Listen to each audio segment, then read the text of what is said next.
Welcome to Eye on the Tigers News. I'm Abby Garrett. And I'm Kennedy Lamb. Thanks for joining us for the news we've been following for you. Standing in the Oval Office, Obama sought to calm nerves and quiet a chorus of critics who charged the president has been too slow to acknowledge the threat posed by Islamic radicalism and too tepid in his response. Obama's short address, just 13 minutes, underscored the simple message, one that seemed to conflict with the iconic, high-profile setting. Obama has used the Oval Office as a backdrop, a favorite of past presidents, just 3 times since taking office 7 years ago. But the lack of new policies underscores the White House's confidence in the current approach. Obama is disinclined to make dramatic changes in reaction to current climate of fear.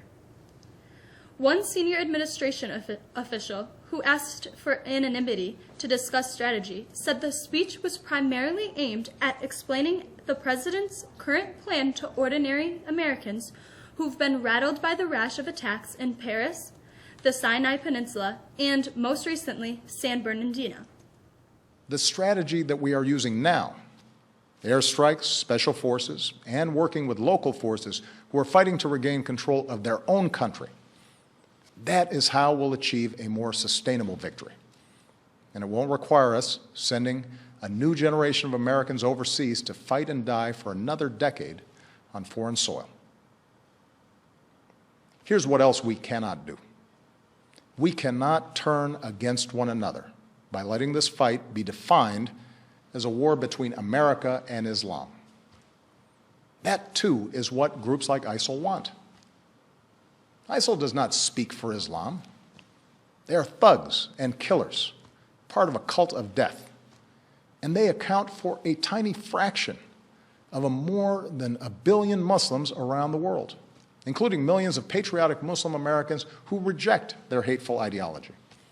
The National Park Service and the U.S. Navy plan to hold a joint memorial service today to mark the 74th anniversary of the Pearl Harbor attack.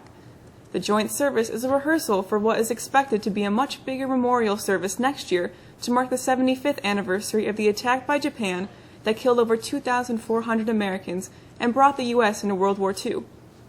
In previous years, commemorations took place at the Pearl Harbor Visitor Center. This year and next year, the ceremony will be held at Kilo Pier. More than 3,000 guests and general public are expected to attend. Next year's 75th anniversary will be a much larger event with almost 6,000 people in attendance. 2 upstate New York college students who had been declared missing were found safe late Sunday after they were abducted and held hostage. A SWAT team rescued the 2 University of Rochester students around 9:20 p.m., Rochester police said. The 2 were last seen around 2 a.m., Saturday, near the school. They were reported missing Saturday evening, and police issued an alert Sunday evening. Police said the 2 college seniors had been forcibly abducted and held against their will at 22 Harvest Street in northeast Rochester, about 4 miles from the university campus, the Rochester Democrat and Chronicle reported. It's not that an oversized tree adorned with ornaments is uncommon, as a student choir sings carols in the days leading up to Christmas. It's more that the towering steel tree is decorated with garland, twinkling lights, and hundreds of teenagers. The Mona Shore's Singing Christmas Tree combines the usual elements into an unusual show that will draw thousands of spectators this weekend. The 67-foot-tall tree features 25,000 lights, 5,000 linear feet of greenery, and 15 tiers on which about 220 members stand. About 50 other students sing from the position near the base of the tree. Freshmen are relegated to the bottom of the 5-story tree, while sophomores and juniors populate the middle. Seniors set up shop in the upper levels. The very top is the domain of the Tree Angel, a senior selected by Sean Lawton, the director of the Mona Shores High School Choir. Messages of love and gratitude shared by the boy band One Direction topped Twitter's charts this year, eclipsing President Barack Obama's celebration of the U.S. Supreme Court's decision legalizing gay marriage. One Direction members accounted for half of the 10 most recirculated tweets, including the 3 most popular. All the One Direction tweets were either directed at bandmates or the group's fans. None are likely to be remembered for heralding pivotal moments in history. The Hunger Games finale spoiled an early Christmas for the holiday horror comedy Krampus, to maintain its top spot at the North American box office for the third week running. The Jennifer Lawrence-led film took in an estimated $18.6 million in the U.S. and Canada, bringing its domestic total to $227 million, according to Rent-Trek estimates Sunday. The anti-Santa Claus thriller from Universal, the only film to debut in the top 10 this week, brought in $16 million. The normal slow weekend following Thanksgiving was up 26% from a year ago, thanks to the fresh fodder from Universal, which slipped in between the release of two franchise movies, The Hunger Games: Mockingjay Part 2, and Star Wars Episode 7: The Force Awakens, which is due out December 18th. Today's odd news of the day comes from Seattle, where police say a 73-year-old man was arrested after he tried to snort cocaine during a traffic stop. Police say Officer Nick Abst Olson stopped a man driving a car while the headlights were off Thursday night near Martin Luther King Jr. Way South and South Massachusetts Street. During the stop, Abst Olson checked the man's license and registration and says he startled the man when he returned to the vehicle, causing him to spill cocaine on his hands and the floor of the car. With a peek into an improving forecast, here's Alexis.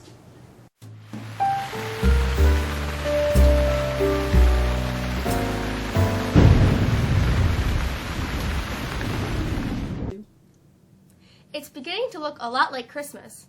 Not so fast. Second week of December looks more like the first week of October. Temperatures for the week will continue to be well above normal. Today's skies will turn mostly sunny as temps ease into the 40s. Much the same for our Tuesday before even more milder weather comes in on Wednesday. Temperatures on Wednesday could reach the mid-50s if some stubborn clouds in the morning leave. Milder air dominates right through the end of the week and even into the weekend as temperatures could reach 60 on Sunday and Saturday, although some showers look like a good bet. That's the forecast. Have a great day. With a quick look at what's going on in sports, here's Justice Dan.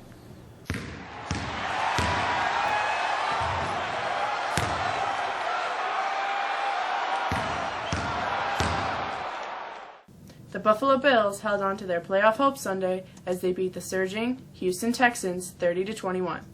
The Giants weren't as fortunate as they dropped yet another game that they seemingly were in control of. A late tying touchdown by the Jets forced overtime. The Jets kicked the field goal in OT. On their overtime possession, the Giants were set up for a tying field goal from 47 yards that was missed. Here's the weekend highlights.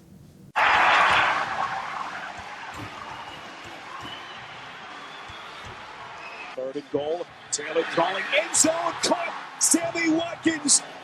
Palmer. End zone. J.J. Nelson. Touchdown Cardinals. Mariota across the middle. It's caught. Touchdown. It's Rawls with cuts. Bounces off a Viking. And he's in. Touchdown Seattle. Strike far side of the field. It's the tight end Griffin. And he just waltzes in for the touchdown. Winston looking for running room, has it, and gets in for the touchdown. Dalton up the middle, touchdown. Second and 10. Collins to the outside, and it is picked off and taken all the way into the end zone for a touchdown by Jimmy Ward. Harris the return man, coming to the outside. Harris has got a lane. Harris cuts it back, working the tightrope of the sideline, now puts it inside. Harris, all the way, touchdown Giants! And a strike touchdown. Here's Taylor, drive by the edge, ducks inside the 5, lunges end zone, and he's in for the touchdown. As Cropper hands it off to Forte. He's still gone, he's in, touchdown. Dalton to the end zone, touchdown A.J. Green. There's a lone receiver on the right side, and he finds him. Delaney Walker into the end zone. On first and goal, here is Strong, and he is in for a touchdown. Boyer has time. Far side, he's got Polk wide open. Polk bangs off a defender, lunges end zone, and he's in. Shotgun Fitzpatrick. Underneath. Catching current. Stays on his feet. He's gone. Touchdown. Jets. Third down 7. Wilson going to run. Looking for a seam. Diving for the end zone. He's in. What do they do? They hand it off. Yeldon pushes forward. And there it is. Touchdown. Jacksonville. Manning over the middle. Odell Beckham splits defenders. Goodbye, Beckham. Touchdown, Giants.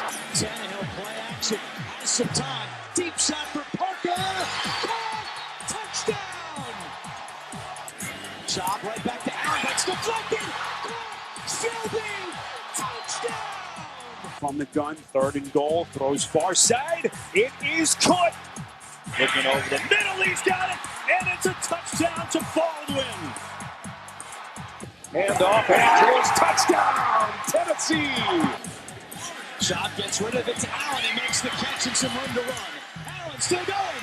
Tavares Allen cuts back and takes it in. What a play by the rookie Allen. Wilson dumps it to Jackson. Touchdown. Bortles been flushed out. Now he's on the run. He's at his best here. Bortles in there, and it is caught. Tight formation. Doug Martin leaps over and in for the touchdown. Jeremy Hill. And he will punch it in. Mariota across the middle. Caught. Going out. Green Beckham still on his feet. Green Beckham touchdown. Tennessee. Carson Palmer. Touchdown. David Johnson on the catch. Wrestled back to throw. Hit as he throws. There's Doug Baldwin. And he is going to go. Cordero Patterson, big C, big hole. He might try and take this all away, and he will. No flags. 101 yards, and the Vikings are on the board. 1st and goal. Bortles rolls, fires, caught. Touchdown, Allen Robinson. Dalton to the end zone. Touchdown. We'll start at the 10-yard line. Bortles in the end zone. Caught. Touchdown. Boyer on 2nd and 7.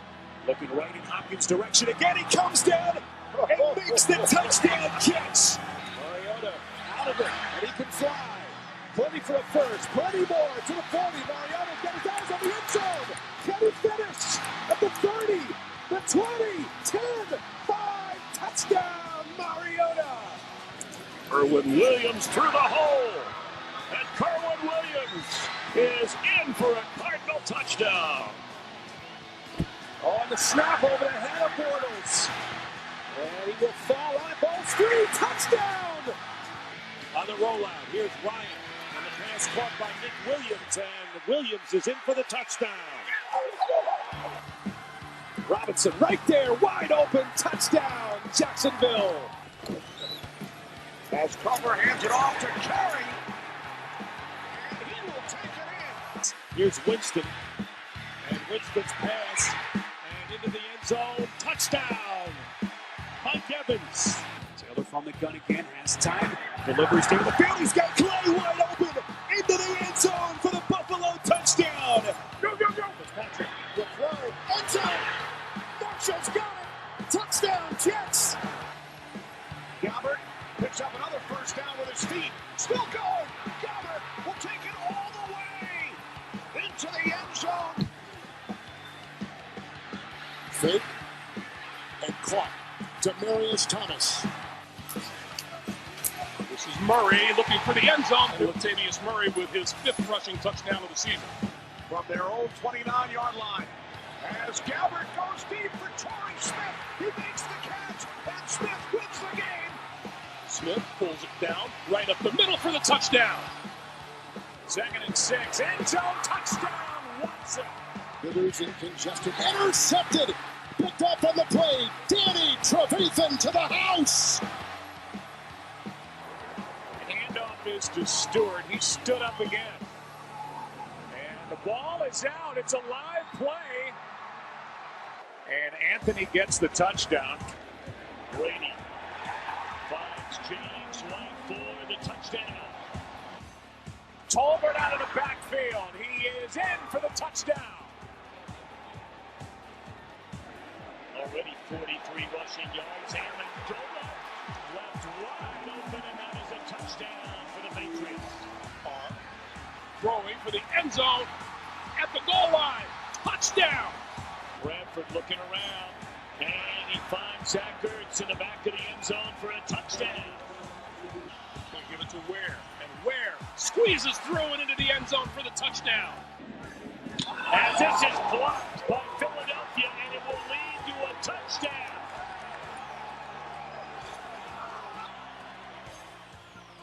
Cam keeps it, flips it for the touchdown to Jonathan Stewart. Here's the pass. Carr, this side, touchdown. Lee Smith. End zone, wide open, touchdown again. And Brady has it intercepted, and that's Malcolm Jenkins. On his feet to the 20, the 25, crossing midfield.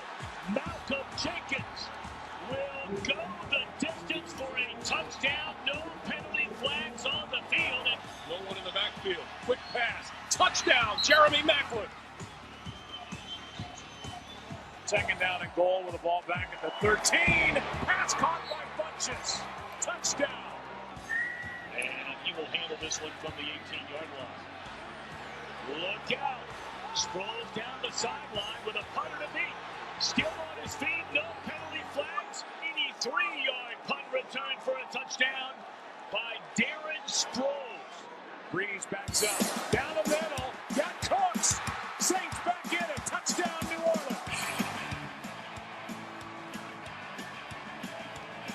The pass to the near side, Maclin. Maclin to the end zone. Touchdown.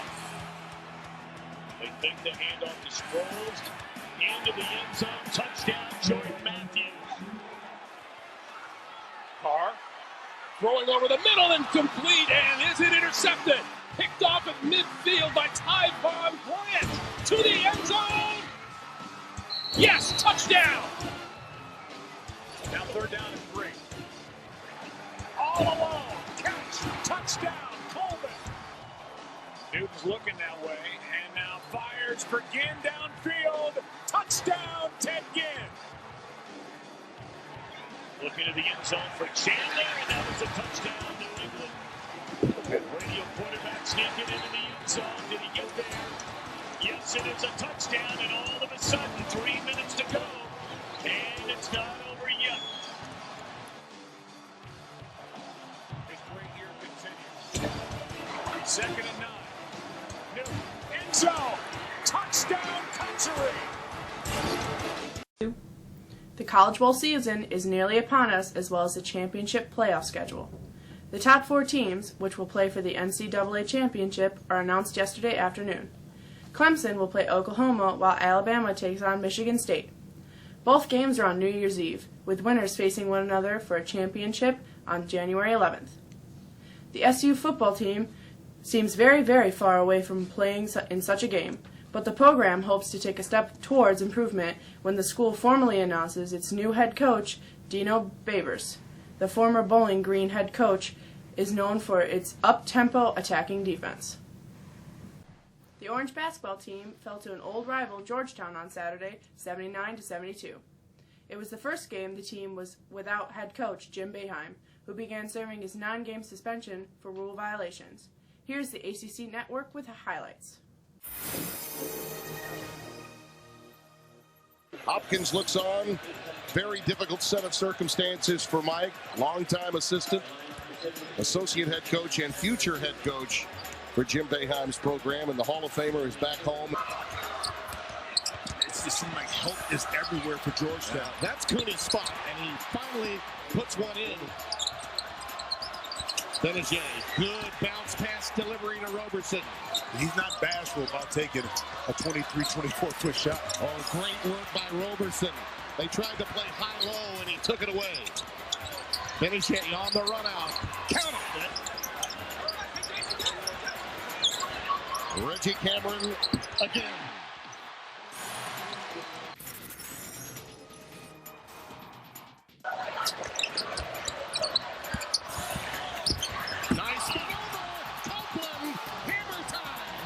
You're not just relying on jump shots. You can get it down low and get easy baskets like that. Cooney for 3. The lead back to single digits. Hayes again. And the Hoyas will move to 4-3. Syracuse will drop to 5-2. But more importantly, Jim Jackson, these two teams meet again, and in conference realignment, I'm so happy that the institutions see fit to keep this rivalry. Mexico varsity wrestlers placed third overall this weekend at the highly competitive season opening tournament held at Webster High School. First place finishers were Theo Powers and Austin O'Reilly, while Hunter Howland placed second. Jason Bond fourth, Tyler Allard and Dean Shambo placed fifth, and Brandon Gracie took home a sixth-place finish. The Tigers are home on Wednesday at 6 p.m. as they gear up to host longtime rival Phoenix, right here in the Mexico Gymnasium. That's sports. Have a great day. I'm Justice Dan. A look at this week's calendar shows that students have the day off on Wednesday as staff have professional development. The Board of Education will hold its monthly meeting this Thursday, beginning at 6 p.m. On Tuesday night, the high school winter concert will take place at the middle school auditorium. That's it for us. For the staff of Eye on the Tigers News, I'm Abby Garrett.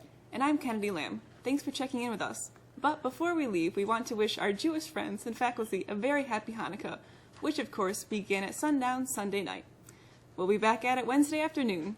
For the staff of Eye on the Tigers News, have a great rest of your day.